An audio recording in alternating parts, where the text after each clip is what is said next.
CPI സംസ്ഥാന secretary Binoy വിശ്വത്തിനെതിരെ പാർട്ടിയിൽ പടയൊരുക്കം ശക്തമാകുന്നു. കേന്ദ്ര സർക്കാരിന്റെ PM ശ്രീ പദ്ധതി നടത്തിപ്പുമായി ബന്ധപ്പെട്ട LDF മുന്നണിയിൽ നിന്ന് നേരിട്ട കടുത്ത അവഗണനയാണ് ബിനോയ് വിശ്വത്തിന്റെ നേതൃത്വത്തിനെതിരായ ആഭ്യന്തര വിമർശനങ്ങൾക്ക് ആക്കം കൂട്ടിയിരിക്കുന്നത്. സംസ്ഥാന സെക്രട്ടറിയുടെ പിടിപ്പുകേട് മൂലമാണ് CPM-ന് മുന്നിൽ പാർട്ടിക്ക് തലകുനിക്കേണ്ടി വന്നതെന്ന ആരോപണവുമായി പ്രകാശ് ബാബു ഇസ്മായിൽ പക്ഷങ്ങൾ അണികൾക്കിടയിൽ സജീവമായി പ്രചരണം ആരംഭിച്ചു കഴിഞ്ഞു. ഈ നീക്കം തദ്ദേശ സ്വയംഭരണ തിരഞ്ഞെടുപ്പും നിയമസഭാ തിരഞ്ഞെടുപ്പും അടുത്തിരിക്കെ പാർട്ടിയിൽ വലിയ പൊട്ടിത്തെറിക്ക് സാധ്യതയൊരുക്കുകയാണ്. CPI-യുടെ പ്രഖ്യാപിത നിലപാടായ തിരുത്തൽ ശക്തി എന്ന പ്രതിച്ഛായ തകർന്നടിഞ്ഞതാണ് ബിനോയ് വിശ്വത്തിന് നിലവിൽ ഏറ്റവും വലിയ തിരിച്ചടിയായി മാറിയിരിക്കുന്നത്. PM ശ്രീ പദ്ധതിയും ദേശീയ വിദ്യാഭ്യാസ നയവും നടപ്പാക്കാൻ ഒരു കാരണവശാലും അനുവദിക്കില്ലെന്ന് CPI സംസ്ഥാന കൗൺസിൽ ഉൾപ്പെടെ ബിനോയ് വിശ്വം ഉറപ്പിച്ചു പറഞ്ഞിരുന്നു. ഈ കടുത്ത നിലപാടായിരുന്നു തൃശൂർ പൂരം കലക്കൽ, ADGP MR അജിത് കുമാർ വിവാദം തുടങ്ങിയ വിഷയങ്ങളിൽ CPM-ന് മുന്നിൽ അടിയറവ് പറഞ്ഞുവെന്ന് അണികളുടെ വിമർശനങ്ങളെ പ്രതിരോധിക്കാൻ സംസ്ഥാന നേതൃത്വം ഉപയോഗിച്ചിരുന്നത്.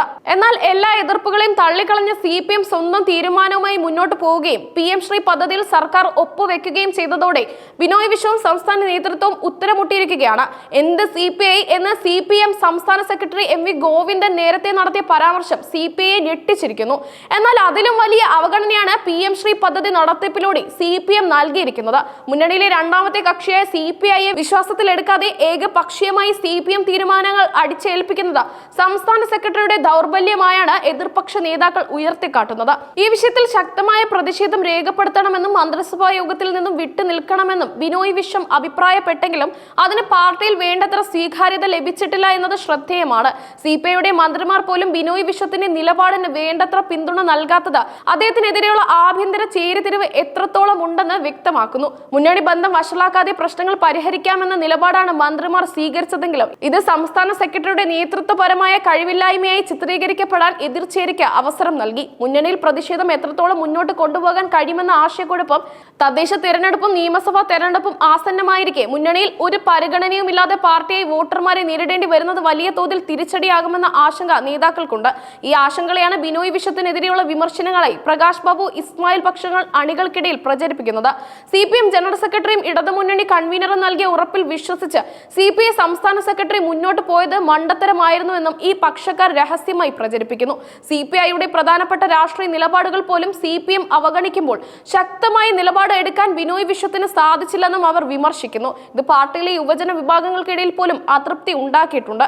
ദേശീയ എക്സിക്യൂട്ടീവ് അംഗം P Santhosh Kumar, MP assistant secretary PP Suneer, മന്ത്രിമാരായ K രാജൻ, P പ്രസാദ് എന്നിവർ ഉൾപ്പെടുന്ന പഴയ കാനം പക്ഷത്തിന്റെ പിന്തുണ മാത്രമാണ് നിലവിൽ ബിനോയ് വിശ്വത്തിനുള്ളത്.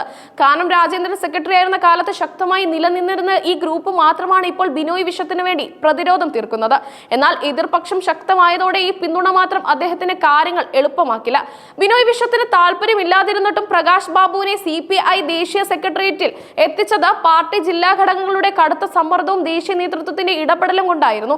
പ്രകാശ് ബാബുവിനെയും P സന്തോഷ് കുമാറിനെയും ദേശീയ രാഷ്ട്രീയത്തിലേക്ക് മാറ്റി സംസ്ഥാന രാഷ്ട്രീയത്തിൽ തന്റേതായ സ്ഥാനം ഉറപ്പിക്കാൻ ബിനോയ് വിശ്വം ശ്രമിച്ചിരുന്നു. എന്നാൽ PM ശ്രീ വിവാദത്തോടെ ആ നീക്കങ്ങൾക്കും തിരിച്ചടിയുണ്ടായി. പ്രകാശ് ബാബുവിന്റെ ശക്തമായ സാന്നിധ്യം സംസ്ഥാന സെക്രട്ടറിക്ക് കൂടുതൽ വെല്ലുവിളിയാകാൻ സാധ്യതയുണ്ട്. തിരുവനന്തപുരം, കൊല്ലം ജില്ലകളിൽ നിന്ന് പ്രവർത്തകർ കൂട്ടത്തോടെ കൊഴിഞ്ഞു പോയത് പരിഹരിക്കാൻ സംസ്ഥാന നേതൃത്വം ഇടപെട്ടിട്ടില്ലെന്ന വിമർശനവും ബിനോയ് വിശ്വത്തിനെതിരെ ശക്തമാണ്. അടുത്തട്ടിൽ പാർട്ടി ദുർബലമാകുമ്പോൾ അതിന് പരിഹാരം കാണാതെ കേന്ദ്ര നേതൃത്വത്തിൽ ശ്രദ്ധയാവുന്നത് സംസ്ഥാന സെക്രട്ടറിയുടെ നിലപാടാണ് വിമർശന വിധേയമാകുന്നത്. CPM നൽകുന്ന അവഗണനയോടൊപ്പം സ്വന്തം അണികൾക്കിടയിൽ നിന്നുള്ള കൊഴിഞ്ഞുപോകും ബിനോയ് വിശ്വത്തിന്റെ നേതൃത്വത്തിന് വലിയ വെല്ലുവിളിയാകുന്നു. ഈ വിഷയത്തിൽ CPI-യുടെ വിദ്യാർത്ഥി സംഘടനയായ AISF പരസ്യ പ്രതിഷേധത്തിന് ഇറങ്ങിയത് ബിനോയ് വിശ്വത്തിന് വീണ്ടും തലവേദന PM ശ്രീ പദ്ധതിയിൽ ഒപ്പുവെച്ച സർക്കാർ നടപടി വഞ്ചനാപരമായ നിലപാടാണെന്ന് AISF പുറത്തിറക്കിയ വാർത്താക്കുറിപ്പിൽ തുറന്നടിച്ചു. സർക്കാർ നടപടിക്കെതിരെ തെരുവിൽ സമരം നടത്തുമെന്നും അവർ അറിയിച്ചു. ഇത് മുന്നണിക്കകത്തും പുറത്തും CPI നേരിടുന്ന സമ്മർദ്ദം വർദ്ധിപ്പിക്കുന്നു. ഒന്നാം പിണറായി സർക്കാരിന്റെ കാലത്ത് കാനം രാജേന്ദ്രൻ നടത്തിയ ശക്തമായ ഇടപെടലുകൾ CPI-ക്ക് മുന്നണിയിൽ നൽകിയിരുന്ന പരിഗണനയ്ക്ക് വിപരീതമാണ് നിലവിലെ സ്ഥിതി. തോമസ് ചാണ്ടിയെ മന്ത്രിസ്ഥാനത്ത് നിന്ന് മാറ്റണമെന്ന CPI-യുടെ ആവശ്യം മന്ത്രിമാരെ മന്ത്രിസഭാ യോഗത്തിൽ നിന്ന് മാറ്റി നിർത്തിക്കൊണ്ട് കാനം നടത്തിയത് സർജിക്കൽ സ്ട്രൈക്ക് എന്നാണ് അന്ന് വിശേഷിക്കപ്പെട്ടത്.